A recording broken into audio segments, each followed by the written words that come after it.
All right, everyone, thanks a lot for coming down. So we're going to talk about some cybersecurity. You might have heard of some of these things in the news already the past couple of years. So I'll give you a little bit of details about myself. If you have any questions, just basically hold off till the very end, and then we can answer whatever questions you might have. So I'll give you a little bit of details about myself. My name is Jeff Martinez with Traveri Capital, another company called Oxford Biochronometrics.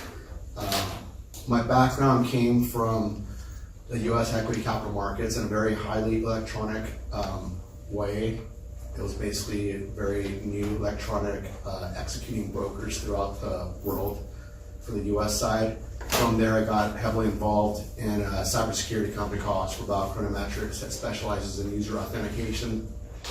During that time frame, I got involved with various different other aspects of cybersecurity. So you're going to learn about some of those things today, coming from someone that's in the industry on kind of the ground level. So this is some of the things we're going to do today. What is identity theft? The Marriott breach, preventing identity theft, some of the warning signs, and how to protect yourself. So the first thing, what is identity theft?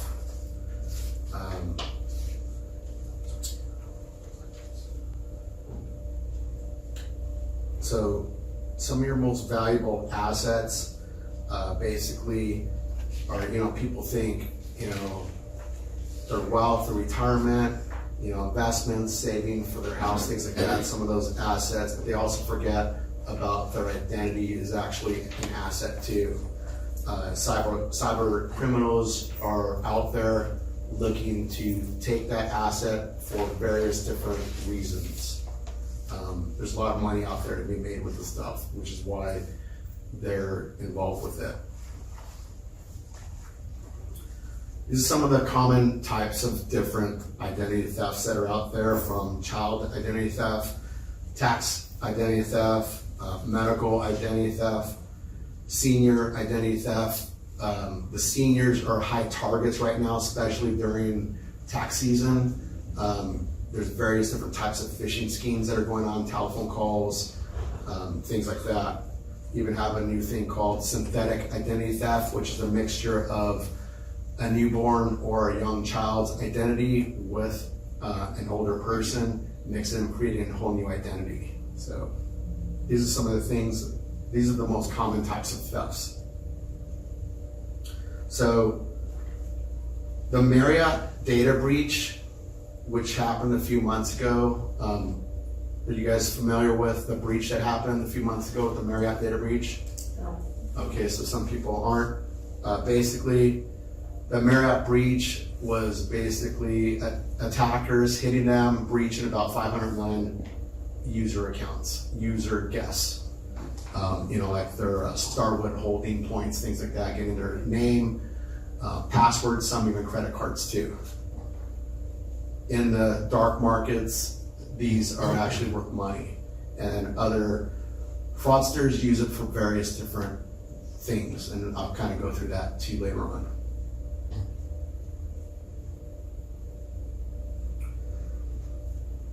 So the Marriott data breach, it leaked anything from the addresses, telephone numbers, birthdays, gender, which does go. It does get sold for, it could be either for lead generation to, that's I would say the most common thing is lead generation for various different sales products, from either insurance, healthcare, to even car dealership things. And this is actually a graph of some of the more recent data breaches and the size. Even going back to 2013, which was the Yahoo data breach. That was about 3 billion email accounts right there with the passwords. So more likely, a lot of this private information about you is out there already. So it's out there in the markets and people are using it, or fraudsters are using it to do various different things. So this is some of the digital fraud that's going on. The red dots are basically more of the digital side. So this is actually a diagram mixing in with organized crime, from the mafia to regular, types of organized crime. So you'll see digital ad fraud is up there on the right corner, primarily because it's very difficult to arrest them. It's a very decentralized market for that aspect of the digital side. And I'm talking about the Google display, Google clicks, Facebook ads. This information is stolen to create various different ways of money laundering or even moving money through networks. And then if you see the bank fraud, same thing with identity theft, where they're stealing your credit card, and it could even be, potentially your bank account information too. Payment system frauds, medical record. Jeff, excuse me, would you mind reading the axis so that we can understand because So on the horizontal, on the bottom, that's from difficult to easy. And then from the vertical is basically how much money they're making. So you'll notice the digital ad fraud on the very top right. that's like payout? Is that what you're reading there? It's like billions of dollars, basically. No, I know, but what? What's the word? Billions. It's the amount of money they're The making. word. Payout. We can't read Some that. kind of word. The vertical axis has a title. What is the title? Payout potential. Yes, thank you. Just picture that as billions of dollars. Right. So the higher it is, the billions more. And ad fraud is up there. And it's also considered the easiest too. So it's been a very popular one recently with these data breaches. And then you go down from all the other aspects of fraud that go on with the digital side. So how do you prevent some of this identity theft? That's kind of the golden magic rule right there. So these are some of the things to do to help prevent, not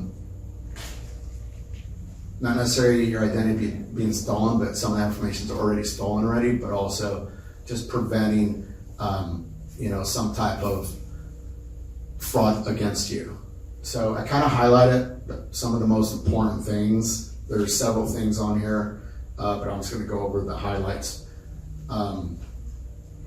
One of the most important things that people should be doing with most of their accounts is using MFA. How many people know what MFA is or 2FA is? Typically it's called multi-factor authentication. Have any of you heard of that? No. Okay, so typically if you have a bank account, maybe at your home, on your web, or on your phone, typically they're going to have some type of form of MFA, or they're going to ask you to use some type of MFA. And typically what that is, it's some type of text message with a number that you input back into the website. And what that's doing is that's getting device recognition. So that's not only what you know, which is your password, it's what you have, which is potentially a PC at the browser or your phone that's capturing the device recognition, so it knows that you're the person that actually is typing in that password. More likely, if you have any type of bank account,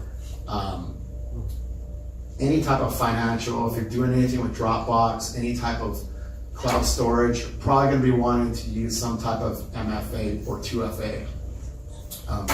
I would say this is like one of the, if you walk away from anything from here, this is the thing you got to walk away with. It's very, very important. There's also hardware things too, and that's in the next slide. I'm going to show you.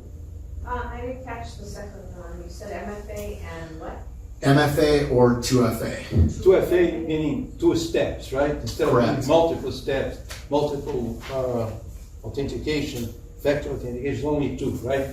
Correct. It's typically username and password, and then something else. And it could be like a fingerprint, your eyeball, or it could be typically like Google Authent. They have an app where it generates new numbers and you input that back in every 60 seconds. It generates. There's different ones. This is actually a sample of what some of the 2FA MFA is. You got Authy, which is top one, Google Authenticator, which is very right bottom. And then you also got various different hardware tokens too, which is in the middle, the little USB security token right there, the blue. And then two-factor, the picture on the left, typically is gonna be either a text message with a number or an app with a number that you re-input back into the browser, and that's basically getting device recognition to make sure that that is actually you. So it's not only what you know, but what you have. So another thing to do when you go into public areas is turn off your Wi-Fi. The reason for it is fraudsters, especially like in this library, they could be coming in and breaking into the Wi-Fi. And typically that type of fraud is, we call it man in the middle. So they're gonna basically, if they don't have to update the Wi-Fi, they'll go into the Wi-Fi, they'll drop the Wi-Fi. Once the Wi-Fi comes back up, they capture your passwords. So typically, if you're out of your home, you're gonna wanna turn off your Wi-Fi and or any type of Bluetooth that you have on your phone. So these are very like basic things that you should be doing on a daily basis. Another thing, change your passwords every 6 months. I'm talking all your passwords. The fraudsters, they do have your passwords. The longer you have them, they will be having them and selling them in the dark webs. And another thing, if you ever heard of phishing, how many people have heard of phishing? So phishing typically is like an email that they're sending you, and then they're going to try to look for some type of information from you, or give you a telephone call. And sometimes even when on the emails, they might have a Trojan with an attachment. So a very simple thing for you to do in case you get an email from somebody, and it might be an email from a relative or an email from yourself or an email from eBay or whoever. It looks real, but just say you might be suspicious of who it came from, which you should actually be suspicious on everything that looks a little out of the ordinary. A very simple thing that you could do is to check the DKIM and the SPF.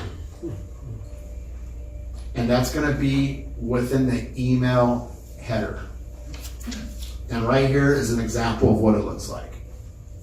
So on the right side, that's actually a picture of Google with Gmail versus view source. That's what it looks like. So if you actually go into your Gmail and click on the little 3 buttons, that's gonna appear. And you're gonna wanna look at the view source. If you look using Mozilla, Mozilla will show original. And it's gonna pull up where everything came from on that email. And I'm talking, it's gonna show what server it came from. And see it that good? So this is actually myself too. And you'll see when I sent my email to myself, it did come from, let's see if I can do that. Oh, there you go. So see right here, here's the FPF right there, pass. Came from my server, my email server. So this is Treveri Capital server, BlueTie, that's the hosting that I use for my email provider. So passing that email, it shows these details. When you get people phishing for whatever they're doing, and I'm talking, it could be really anything. They might attach a Trojan into this, and right now you'll see like Bitcoin, where they're gonna have some type of, ransomware. That ransomware is gonna be, you're getting an email, you're clicking on either a link or opening up some attachment, and you'll download a Trojan right there. But you could actually go on here and see where it came from. And a few days ago, recently, about either this week or last week, I forgot. But I got an email from myself, just said, Jeff at blah, blah, blah. And it was like my same email address to myself, from myself, right? And I'm like, this is weird. So I opened up this part and I saw who it really came from. I should actually put that in there, but I didn't. But this gives you the details of where it actually really came from, like what server, where was it, did they have permission? So Well, how do you get into that? you right there where it says view source. That's on Gmail. There's three dots, and it's gonna show that. And then on the Mozilla, it's the same thing. That's the one. It's gonna say show original. So it basically shows where the email came from. Did they have permission to use that server or not? And typically, if you don't see that, sometimes, and it could be like, say it's a legit email, it could be someone maybe is using like MailChimp, where they're just sending out a newsletter, and it might not necessarily, they're not sending it from their server, but they're sending it from MailChimp server, and this will even say, okay, it came from MailChimp server. So it's quite valuable information. You're gonna wanna look at this a little bit more when you go home, but this is a very simple way for you to verify an email coming from wherever you think is suspicious. So if it came from eBay, it's gonna say eBay in there, like legitimately. It's not gonna say some whatever random .gk or some random, German domain where I've seen a lot of that where it's coming from Germany or Finland right now. So isn't it possible then for fraudsters to kind of counterfeit that to make it look like it? correct. Yeah. That's why you'll see that information in here where it's coming from. Well, yeah, but couldn't they fake it where it's coming from too? They hacked into that server, yeah. Okay. So, like, somewhere in those three blue lines, there'll be the word where it actually came from. It's gonna be the server. Okay. So typically it's gonna be that domain matching up with that server. And if they're not, that means they're using someone else's server. So you'll typically get an idea of like, okay, is this coming from Bank of America or some Zimbabwe? You can tell right there. So what are some of the warning signs that are out there? Here's a list of kind of a list. You might want to look it over yourself at home, but I would say the highlights, the IRS notifications, getting notifications from the IRS, that's a pretty big warning sign. Also, when there's data breaches from large corporations, they're probably going to be notifying you of giving you some type of identity theft because your identity just got stolen from them. That happened with Equifax a few years ago. So these are some of the things. You also see potentially random transactions in your bank account. What happened to me a few years ago, Amazon locked up my account and fraudsters took like about 10,000 out of my Amazon, and they're just shooting $1,000 Amazon gift cards out of the account like fast. So some of those you'll start noticing just rapid transactions going on, and they might call you or flag you, but you just keep an eye on some of your accounts. Once you do get hacked, depending on what you're doing, you don't want to, report it. The reason you want to report it is if anything happens in the future with with your home mortgages or any type of credit that you have, at least you have some proof going forward, okay, look, this happened to me, and you have some validation of like, it's just not, you're not imagining this in your head or not. So this has some of the government agencies you're going to want to talk to, particularly like the FTC, also Medicare too for medical, and also the IRS. Another thing is the credit reporting. This is all three of the credit bureaus where you could actually look to see what's on your credit. You're going to want to review this every so often too, in case there's some new credit cards that you don't own but someone else does. And these are some of the service providers that do identity theft. So if you want a little bit more added protection or peace of mind, this is some of the various providers that are out there. I work with ID Shield. And here's some references from the government. Is LifeLock there by any chance? Yeah. So that's about it pretty much. Did anyone have any questions or anything? I have a question. Sure. How well do the banks protect your accounts? Depends on the bank. Like, what are some of the banks that protect them? They all vary. I would say the credit unions are probably the worst. And then it goes from there. You know, there was actually an article that came out a couple days ago. They're rating the banks of how many vulnerabilities they actually do have. So they do have vulnerabilities. The vulnerabilities will keep, you know, happening just primarily because software changes, and they will create vulnerabilities where once they have some vulnerabilities, they will have attacks. Where do you get that information of the banks? I just saw, like, literally a couple days ago. It's actually like the first time I ever saw anyone do a study Where on did you that. see it? In the newspaper? I get a lot of news feeds. Can you remember any of those banks? I'll try to find it. They didn't really list the exact banks. Oh, they did? Nope. Well, that's not so helpful. What they were talking about, it was the major banks were considered the best with the least amount of vulnerabilities, and then from there it went down to the broker dealers, the major broker dealers, like the online broker dealers, and then from there it just went further down from either the credit unions to like payment platforms. So it didn't go into detail on the report, but I just thought it was quite interesting when I saw it. I was like, wow. Don't they have all those firewalls or whatever? Yeah, but these hackers they're smart. In the back? By payment platform, you mean like Zelle? Correct. Oh. PayPal, you know. In the back. What about VPNs? Virtual private networks, especially if you're going to go outside and use, an open Wi-Fi. Yeah, that does help.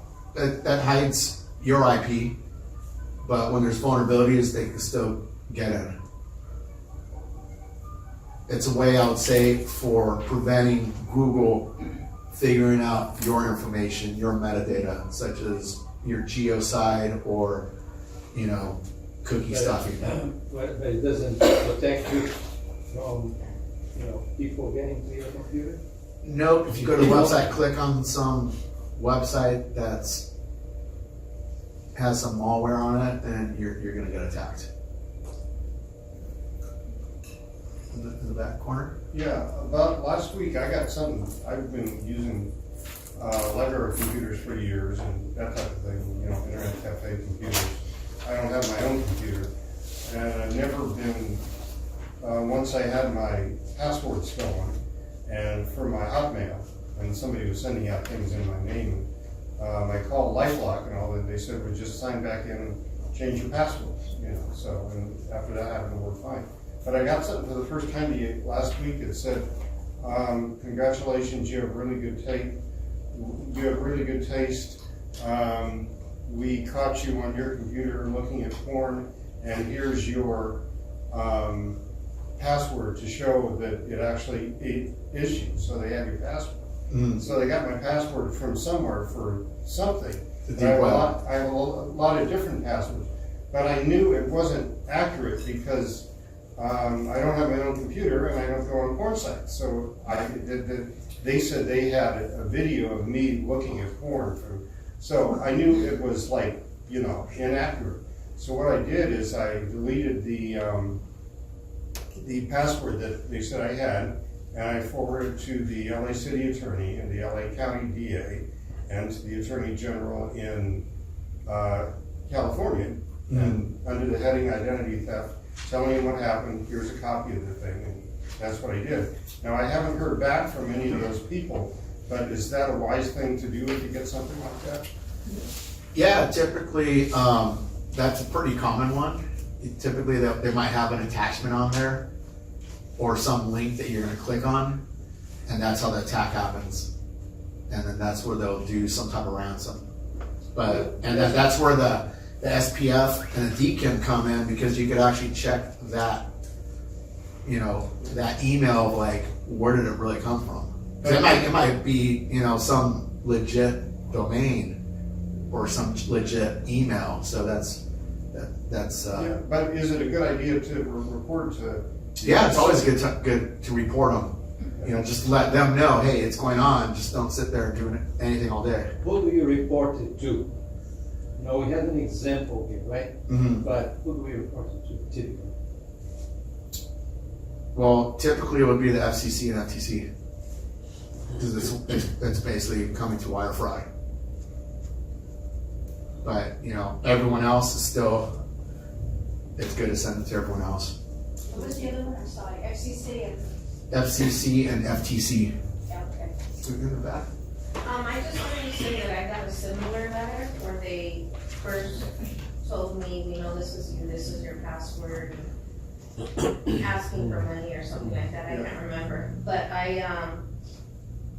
I called the San Marino police, and they told me to take the letter. I took the letter, and I guess they looked into it, and they said they can't do anything unless they actually take the money, or I lost money. So I told them, so you mean to say, you can't do anything unless they do me harm? And they said, yeah, pretty much. Wow.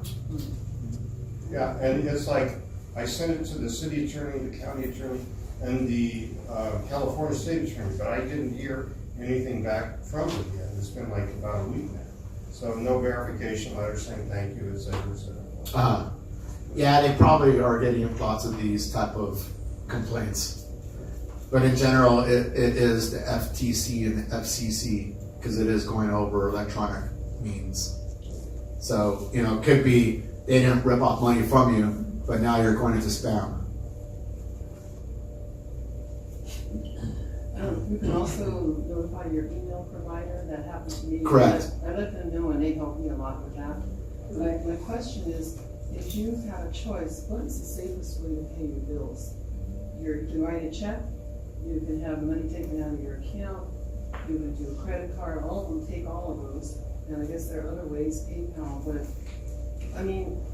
writing a check is just to me, as dangerous as having it taken out of your checking account. Yeah, there's lots of vulnerabilities there still. So there's really no safe way? I guess cash, you give them cash right there. Beyond that, that's, you're walking around with cash. I debate that because I have my bills paid out of my checking account. Mm-hmm. And I'm thinking, I don't know if that's a smart thing or not. Yeah, but you still, a lot of the banks, they do keep some monitoring going on with what's going on, especially if you're using credit cards or whatnot, that's built into the credit card fees that you're paying anyways. So as long as you keep an eye on like changing your passwords, because then it's going to come down in the future of if they question you, they're gonna be like, well, did you have too basic of a password? Or okay, well, I change my password every 6 months, so it's not my fault. It's your technology, right? So. Also, you can check with your bank and ask them to go over or send you your policy on security, what levels they have, how are they protecting their clients. Mm-hmm. Another thing on the bank side, you can also limit how much comes out your account at once. Like say on your ATM, you can like, look, I only want $50 a day or $20 a day coming out max. So that's another way of preventing some type of theft. What do you see as the future of this? because it's a growing phenomenon and there's billions of dollars at stake. So it's just getting worse and worse. Yeah, What do you see in the future? I mean, I think the authentication technology is gonna get better because you had a rapid growth in technology and the authentication side didn't really keep up. So you do have newer types of authentication coming out to really authenticate a user. And then you got other technologies like blockchains coming out too that are decentralizing things so that not so much information is in one storage or, it's not concentrated. So you do have some technologies coming out, but it's just still, I would say, kind of early. Yeah, but wouldn't that mean that instead of 500 million, they will still, I don't know, 10,000, 20,000? Correct, And if you're part of those, it doesn't help you any. correct. I'm leery about checking my credit reports to the three companies, and maybe it's my paranoia, but I'm concerned that by doing that, somehow I'm opening up the door somehow and checking my credit reports. You can have them mail it to you if you don't want to do it online. Yeah, no, I do nothing online, so I can ask them to mail it. Yeah, you can call them up and tell them to mail it. Okay. what about Credit Karma? Yeah, they have them too. Is that good or? That's the That's same safe. thing. Yeah, it's not the same. Like, you can either go directly or go. But is that safe? Credit card, for instance. It's relative what you mean by safe. That you go in and you're going to be snagged. Well, if you're going directly to the credit bureaus, I would say if you're limiting someone, it's, I guess, a little bit safer. It's all relative, really. Except that one breach was huge. Equifax? And they hardly got any penalty for that, did they? I think they got maybe, I don't know, 10 million or I don't know what, but, it was just ridiculous. Yeah, even a couple days ago, Facebook was breached on the 3rd, 540 million accounts. And that was basically username, passwords, email, comments, pictures, and, nothing happened. So a lot of this comes down to, I would say, you as an individual trying to protect your information and or your identity, because now you're talking, these are intellectual property / assets. This is kind of your personal assets, your digital pictures that you have stored somewhere. You could have it stored in the cloud or on your own drives, but it is worth money to third parties, and that goes into how they're making money with advertising and things like that. The profiles pushing out to advertisers. So a lot of it, I would say, is just being educated on what information you have that's out there and using basic things to protect yourself. Yeah, we found Facebook, we had a problem. They took our Facebook, created a new page with our picture, used all of our friends that were sending out messages through the messenger to people we knew saying it was from us. Oh, wow. Facebook was a no help. It's your fault. So what about these facilities within, let's say, Mozilla or somewhere that said, or Norton Antivirus that said, would you like to store your password here? Right? Like LastPass? Not less password, you mean? Or you mean store your password in the browser? In the browser or within Norton Antivirus, wherever they store these things. Is that like a good thing or a bad thing? Because then it's stored in one single place, and if you get hacked, they can get all your passwords out there, right? Correct. So my point is, I've never did that, but I wonder if you have any point of view on that. Well, for ease of use, I guess it's good, but since it's centralized in one location to take, I don't know if it's good or not, but Right. You know, because you have those password managers, which I guess is better than, you know, nothing really, but I'm a little worried of those too, because you hack that and now you got all your passwords. So it does make your life a little bit easier, but you know, some things, it all goes back to authentication, where the authentication side, it's catching up right now, but you know, it takes some time. In the back. I'm actually currently considering using Password One, which is where you can organize your passwords. Yeah. Do you know of any incidents where it has been hacked? You know, I just consider you're only as good as your last trade. Okay, so then It's how, only as good as till attacked. do you have any recommendations as to how to best protect your passwords? Cause I know people Write that them do down on like a piece of an Excel- paper. like they'll do an Excel sheet and, you know, they'll use Excel and, you know, I know people that do that. I know other people that put it on their notes, on their phone. I know other people that do the sheet or. A piece of paper or using PGP, which encrypts it. So and then putting it on a piece of paper. What's Right. PGP? GP, yeah, what is it? It's basically a method of encrypting. In the back? Yeah, something I do for the man over there that asked about that. Sometimes I'll send myself my password if I can't remember. There are a lot of different ones, but I just encrypt it, like I make it backwards. So something like that. So if somebody breaks into that, it won't make any sense. You know, you can send it to yourself and then encrypt it, and then you'll never have to worry about it because only you know what the encryption is. Yeah. So how do you encrypt it? There's different encryption software out there. There was a big push after that, was it Expedia that had the breach or Equifax? To Equifax. sign up, or to close all your accounts. And then later you can open it. You know, first they were gonna pay for it, and then they were gonna pay for it, for that one company. And so what is your opinion on that? I mean, they sell our data, by the way. Yeah. They all sell your data. So we're in some interesting times right now. I think typically when you go into environments like that, you actually gotta push them so far to one side, which I'm talking about where you crash a system so badly, people notice it, and then it shifts over into a different ecosystem.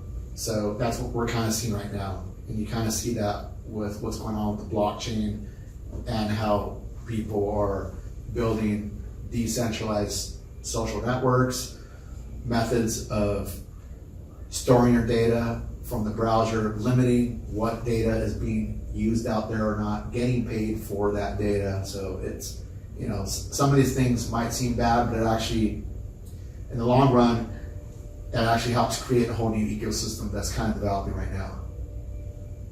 So would you close your accounts? Would you recommend that? I'm not, they just said close all your credit card accounts, or what do you? No, Freeze? you put Yeah, it. they freeze. put it- Oh, credit freeze. Yeah, Credit freeze. completely, yeah. Yeah, you recommend. Mhm. Okay. One of the things that is concerning me is almost every place you go and purchase something, they tell you to join their membership because you're gonna get discounts. Is that recommended? If you want the free stuff or not, but you I mean, know, is that one way that they? I've always been suspicious of that. Like, I feel like, well, you know, they're trying to nab me by wanting to get the free stuff, but by doing that, maybe it'll be easier for them to break into my personal information. I don't know. no, they're just using it primarily for marketing. So typically, I would say the big one on the women is Ulta. So Ulta would have like these really good coupons, and it depends if, you know, you kind of protect yourself a little bit on limiting what, you know, if you want the free stuff, you can have like another email address specific for like just all your junk. But I would say some of these are used on the marketing side of like, okay, we know this person is a female, she lives in this area, depending on the apps you have on your phone, it could be resold somewhere else because they might have a deal with someone else selling that information, and then they call it geofencing. So when you walk into a store and they might pop up something on your phone with that app going, oh, you have this coupon right now. You know, like Sprouts or Ralph's, they have apps, and you know, you get the coupons too, but they might geofence you, and that's basically marketing you right there at the store too. But it just really depends if you want those promos and coupons, but typically it's just used to target you as an individual from advertisers. So I wouldn't say they're trying to hack you or anything, it's just more of making products that you might actually want to buy, instead of just popping up ads that you don't care about. Now it's just like, oh, maybe she likes this shampoo, let's give her a coupon. Maybe she'll come back and buy it. So I wouldn't necessarily say it's for hackers or anything, but you know, the hackers do breach some of these corporations and then they get that information. But the promos are not really made for the hackers, they're just made for that company to like sell you products that you probably want to buy. Yeah, So the you're more pretty companies you are out there, right, the more exposure you have, because the hackers eventually are going to hack one of these companies, and there goes your name, right? Yeah, so I'm thinking, I'm just a member of Ralph's, let's say, but in actuality, there's like 6 others attached to Ralph's, let's say. And I'm getting more junk on my email. And that's from Ralph's? No, I'm saying by joining these memberships, then you're opening up yourself to getting more junk mail. And 2, I may be thinking I'm just gonna get information from Ralph's, but then Ralph's is maybe selling it or giving my email, I guess, to these other stores, and where I'm thinking I might have 1, I might have 10, end up with 10, let's say. Right, it always happens, right? They say Ralph's or affiliates or Kroger, Yeah. Kroger companies, right? And you're giving the right for the umbrella company to use your address and receive stuff from all of them. Like at the bank, if you have a bank, the bank will be sending you stuff from all the companies that the bank has, insurance company or whatever, right? Unless you try to limit and say, no, I don't want to receive any mail from any of the other companies unless strictly necessary or something like that. There are, if you go into private Any more other sites and questions? that's what you're allowed, what you don't, you're allowed to take things out. What was your question? So as far as remedies after, if you do get hit with something, you report to the FCC, FTC, I'm understanding the local police department too, if possible. And what other steps, as far as closing your credit accounts, and what else do you suggest? Depends what the breach is. Okay. Maybe a banking breach. Typically, that will be the CFTB, which is the Consumer Financial Bureau. No, but what do you do about it? And the credit bureaus too. So it's not clear, right? Just give you an example. I received some charges on my credit card which were not mine. So I called the credit card company, and they closed the credit card, period, right? Mhm. Is there anything else that I should be doing? Because the same way they got my credit card number, maybe they got something else. So what should I do? Like, this individual just asked, what should I do? The CFPB, What are they going to do? you just make a complaint there. That's all you can really do. CFTB? PB. That did happen to me, and they did get back to me. Yeah, they're pretty good. Any suggestions of what to do about junk mail? Physical junk mail or internet junk mail?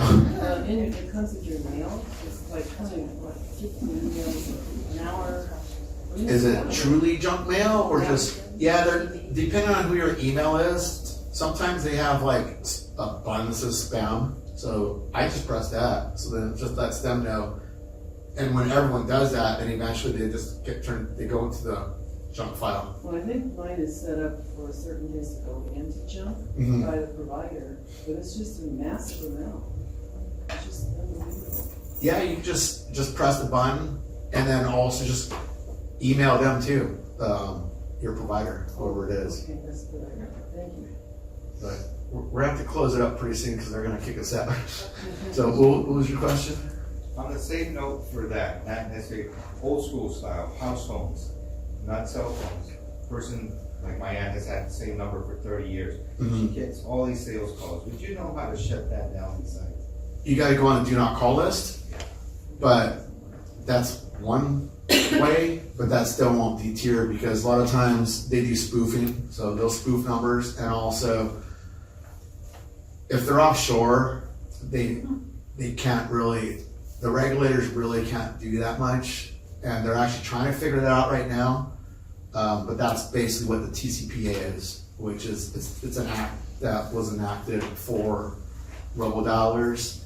But I would say the only thing currently is be on the do not call list, and depending on who your cellular provider is, they sometimes do have built-in spam filters for those dialers. So it's kind of the same thing. Like there's a lot of money involved with some of these fraudsters out there, which is why they continue to keep doing it. And it's also, who's really the regulator if they're not in the US, so how do you arrest them? So it becomes a very decentralized market of how these fraudsters are doing the attacks. And, that one picture I had of the dots, that's the reason, because they're making huge amounts of money. And it's, more than the cartels running cocaine and stuff. So, and they're getting arrested. These guys, they can't get caught. So, this is the last question. Will it make any difference, instead of doing your banking business all in one bank, let's say Bank of America, will it make any difference if you use some at Bank of America, some at Chase, or? Always. Difference? It will make a difference? Always good to have multiple accounts. Really different establishments. Yeah, it just depends on how much money you have, because you do have FDIC. So depending on how much you have, you're going to want to even spread that just because of FDIC, but also just the risk of hackers attacking that bank. Does the FDIC protect you against hacking? I thought it was more like No. embezzlement, No, it's just against bankruptcy. bankruptcy. So if I get hacked and they take out my money out of my bank account, then it's up to me to try to get it back. I'm not automatically insured. It depends on your passwords. So if you have passwords that are like your name with your social security number in there, like something very basic, because the banks will look at that too, and they'll be like, it's your fault. So, and that goes back to what I mentioned about MFA. So every account you should really have MFA on. You should. So you have to call the bank and ask them for that. I don't know if you have to really call them, but depending on the banking, it should probably be right there on the website or on the app. Yeah, because it doesn't seem that it's our choice. It's the bank's choice to do that. Well, it's your choice to enable it. So you don't have to enable it, but typically most banks or broker-dealers, some broker-dealers will require you, the only way you can actually use them is with MFA. So the bank's a little bit different, but I would just, so if something does happen, you're like, hey, I have not only changed my password every 6 months, but I've been using the MFA and I got hacked, it's not my fault. So you're just making it so that, hey, you tried every precaution you have yourself, it's your technology. So as long as you kind of do things like that and be proactive on how you manage passwords and store them, you're kind of doing everything you can. So it's not really not necessarily your fault, it's the bank's kind of the liability side. All right, everyone, well, thanks a lot for coming down. If you have any other questions, you can shoot me an email. My details are on that paper right there. My email's there. If you want to set up a call, I have a appointment setting link right there too. I also have some business cards there too if you want. But yeah, thanks a lot for coming down. I hope you learned a lot of information, put it to some use. If you want the deck, shoot me an email. I can send it over to you. It does have some quite good information in it. So I don't have email, so how can I get a copy of this? You have a camera? No, Oh, I'm low tech. yeah, I don't, yeah. I don't- Secret You won't get hacked then. I'm a Luddite because I'm so paranoid. You're fine. But how can I get that information? Is that on your website? Or can you Um, put the PowerPoint on the website? Yeah, I can try to put it up like somehow, Because you had a lot of good stuff on there and I didn't have. shoot me you don't have an email at all? I have no email, no. Just shoot me your address and I'll mail you one. I'll print out and mail it to you. I'm just on purpose, you know. That's good security. I know. Yeah, just put your details and I'll print a copy out for you. That would be great. Sure, unless you wanted it.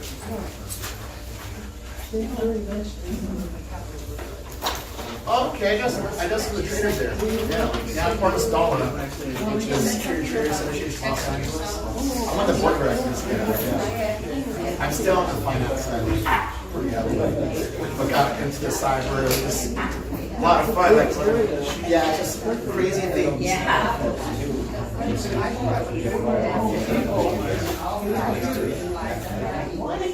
Yeah, do you have an email? I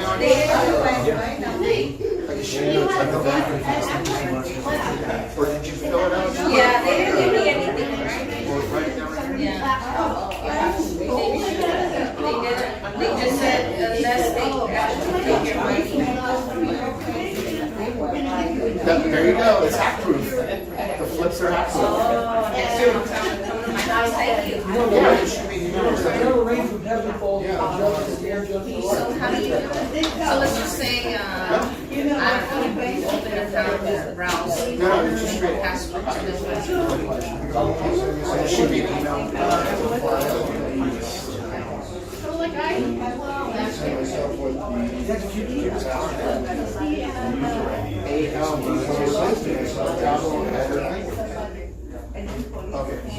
So if it's dog, you put Geo. And if you don't hear from me, the bounces, here's my email. Somebody goes on it. I know it's backwards, so when